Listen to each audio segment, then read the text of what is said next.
Assalamualaikum warahmatullahi wabarakatuh. Apa kabar anak-anakku?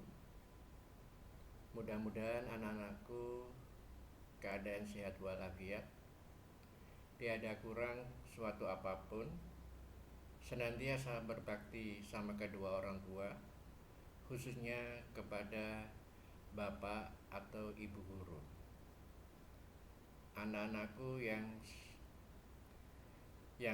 saya sayangi, khususnya anak kelas 8. Pada pagi ini kita bersama-sama membahas materi yang kedua tentang karakteristik atau ciri-ciri teks berita.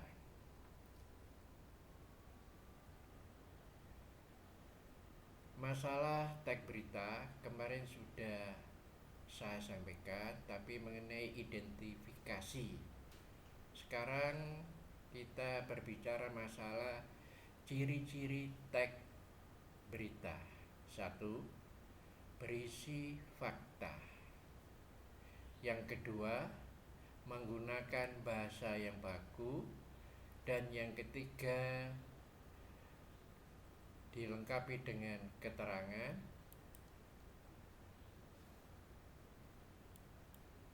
Yang keempat, dilengkapi dengan kata kerja. Yang kelima, dilengkapi dengan kata kerja atau verba perwatakan. Itu ciri-ciri teks berita. Sekarang kita bicarakan satu demi satu. Yang pertama, berisi fakta. Jadi apa yang disampaikan dalam berita itu harus benar-benar terjadi yang sebenarnya. Tidak ada unsur opini atau yang lain. Itu yang pertama. Yang kedua, menggunakan bahasa baku dan sesuai ejaan yang disempurnakan. Maksudnya menggunakan bahasa baku itu bahasa yang standar, supaya dalam penyampaian berita tidak ada tafsiran-tafsiran yang lain. Maka dari itu penggunaannya harus menggunakan bahasa baku. Yang ketiga, dilengkapi dengan keterangan, baik berupa keterangan waktu, contohnya pada hari Minggu dan seterusnya, keterangan tujuan dalam rangka untuk dan sebagainya, keterangan tempat, misalnya di hotel, kedutaan, di sekolah dan sebagainya, keterangan cara dengan pelan, dengan teliti, dengan giat dan sebagainya. Dan yang terakhir, keterangan penyebab, yaitu contohnya karena dan sebab. Itu yang ciri yang ketiga dari teks berita. Kemudian ciri yang keempat, dilengkapi dengan kata kerja atau verba transitif.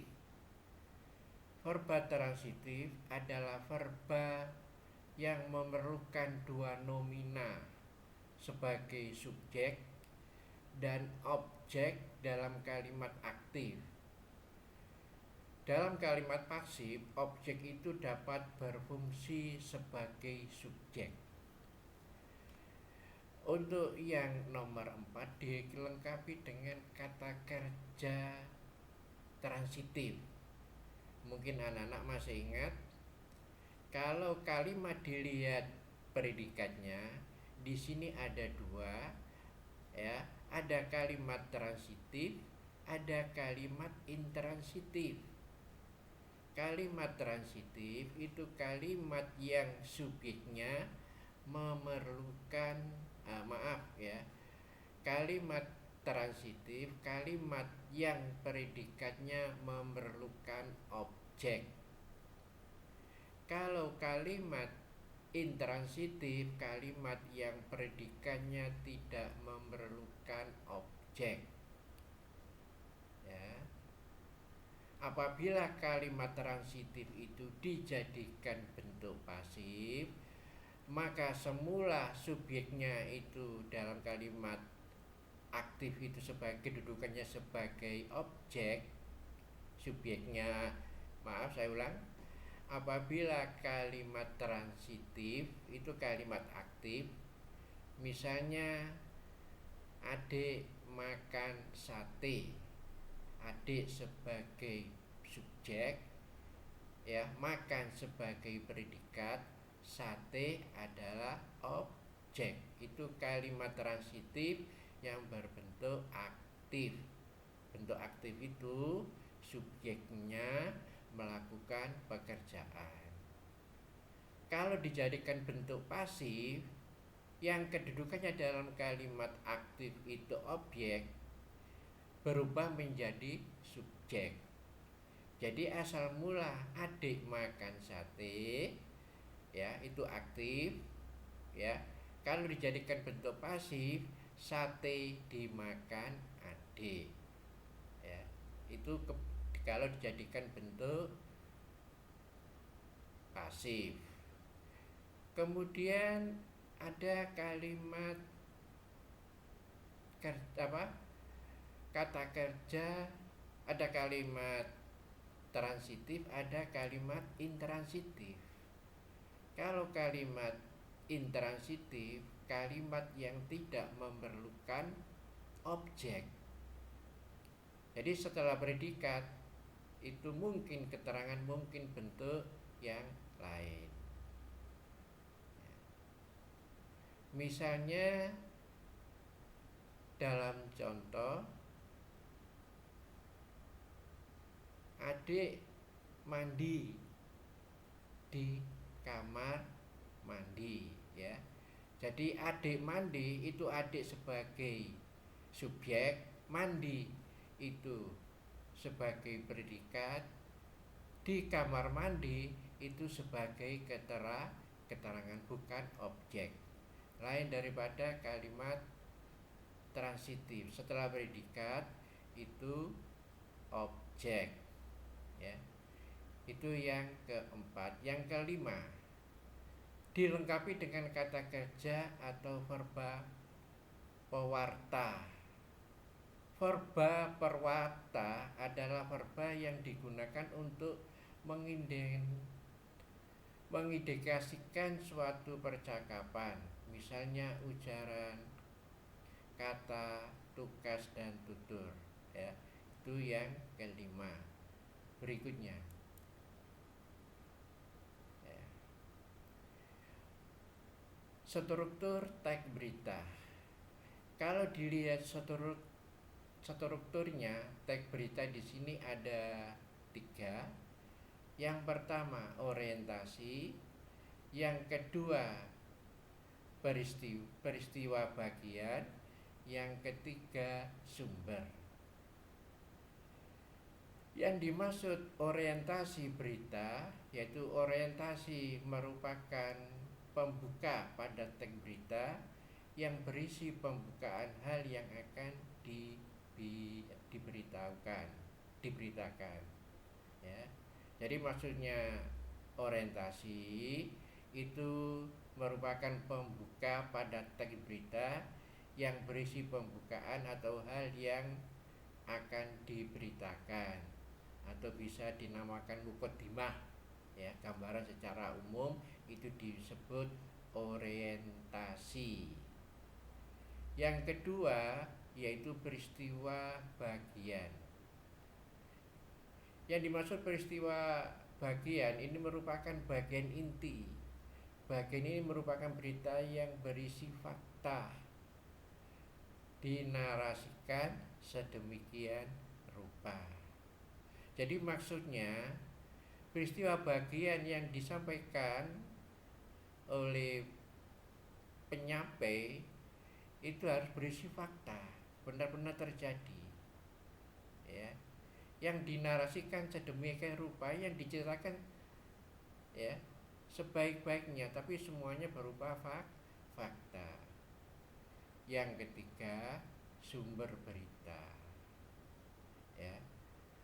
Sumber berita berisi informasi dari mana sumber diperolehnya berita tersebut. Sumber berita tidak selamanya ditempatkan di akhir berita, namun dapat juga disematkan di dalam berita itu sendiri.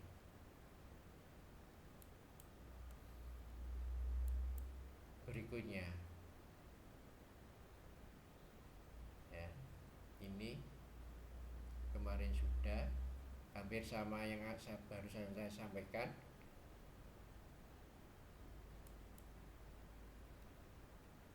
Kaidah bahasa teks berita kemarin sudah bisa kamu baca.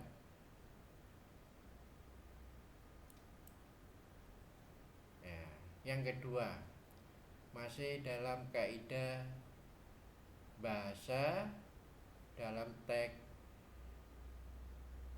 berita.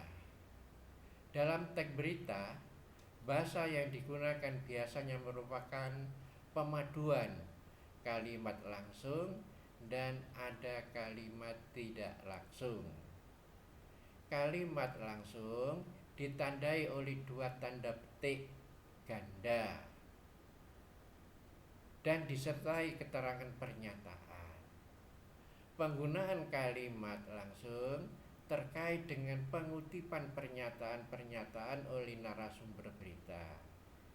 Kalimat tidak langsung sendiri merupakan kaidah bahasa umum dalam suatu teks cerita yang biasanya ditampilkan sejak awal atau orientasi teks berita. Ya. Jadi maksudnya yang kedua yaitu berkaitan dengan kalimat langsung dan kalimat tidak langsung. Ya. Yang dimaksud kalimat langsung, kalimat yang isinya itu menirukan. Ya. Kalau yang kalimat tidak langsung, kalimat yang isinya menceritakan. Ya. Itu kalau lihat isinya. Kemudian dalam penulisannya, kalau kalimat langsung, kalimat yang menggunakan tanda petik ganda seperti dalam contoh ini. Kemudian kalimat berikutnya yang tidak menggunakan tanda petik itu dinamakan kalimat peserta. Fungsinya menyertai daripada kalimat langsung. Ya. Jadi kalimat langsungnya kalimat yang ada di dalam tanda petik ini. Kalau yang di luar tanda petik itu namanya kalimat pengiring. Sifatnya mengiringi daripada kalimat langsung. Kemudian kalimat tidak langsung, kalimat yang tidak menggunakan tanda petik. Ya, itu. Berikutnya, nah, ini contoh. Nah, ini. Jadi mulai ini sampai ini kalimat langsung sebab ada menggunakan tanda petik ganda ini. Paparnya ini bukan kalimat langsung, ini kalimat pengiring. Ya. Kemudian yang kedua ini, ya. Sebelum meletus, gempa tremor semakin rapat dengan amplitudo sekitar 15 mm. Ya. Karena tremor membesar, gempa vulkanik sudah tidak terekam. Ya, ini kalimat langsung. Kemudian mulai tutur sampai suantik ini bukan kalimat langsung, tapi namanya kalimat pengiring. Saya harapkan kamu bisa membedakan mana kalimat langsung dan mana kalimat pengiring. Dan di samping itu juga kamu bisa membedakan mana kalimat langsung dan mana kalimat tidak langsung. Cirinya dalam penulisannya, Kalau kalimat langsung menggunakan tanda petik, kalau kalimat tidak langsung tidak menggunakan tanda petik. Dan di dalam kalimat tidak langsung itu pasti ada kata bahwa. Berikutnya, ini masalah konjungsi. Penggunaan konjungsi, bahwa konjungsi sebagai penerang kata yang diikuti, ya. Jadi konjungsi itu sama dengan kata penghubung. Ini contohnya. Yang keempat, penggunaan kata kerja mental. Jadi kata kerja mental itu kata kerja yang terkait dengan kegiatan dan hasil pemikiran. Kata-kata yang dimaksud antara lain, ya, memikirkan, membayangkan, berasumsi, berpraduga, berkesimpulan, dan beranalogi. Itu semuanya termasuk kata kerja mental, ya. Kata kerja mental itu kata kerja yang terkait dengan kegiatan pemikiran, ya.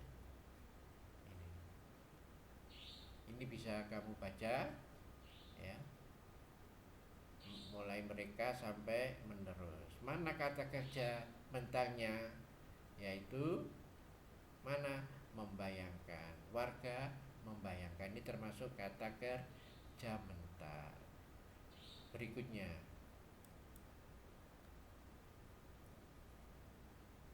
penggunaan fungsi keterangan waktu, ya,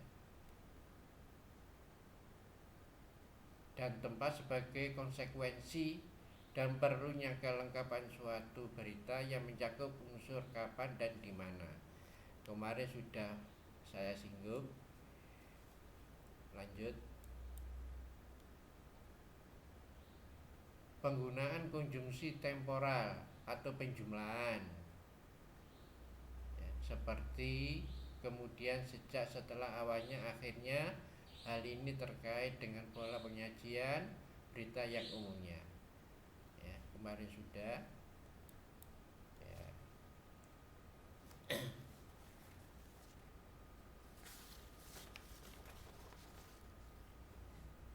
Demikianlah anak-anak penjelasan dari saya. Semoga bermanfaat dan kalian dapat memahami apa yang saya sampaikan, ya.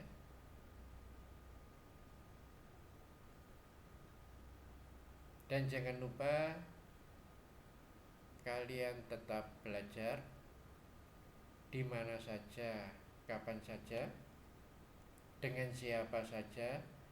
Tetap semangat. Ingat, ketekunan menentukan keberhasilan. Assalamualaikum warahmatullahi wabarakatuh.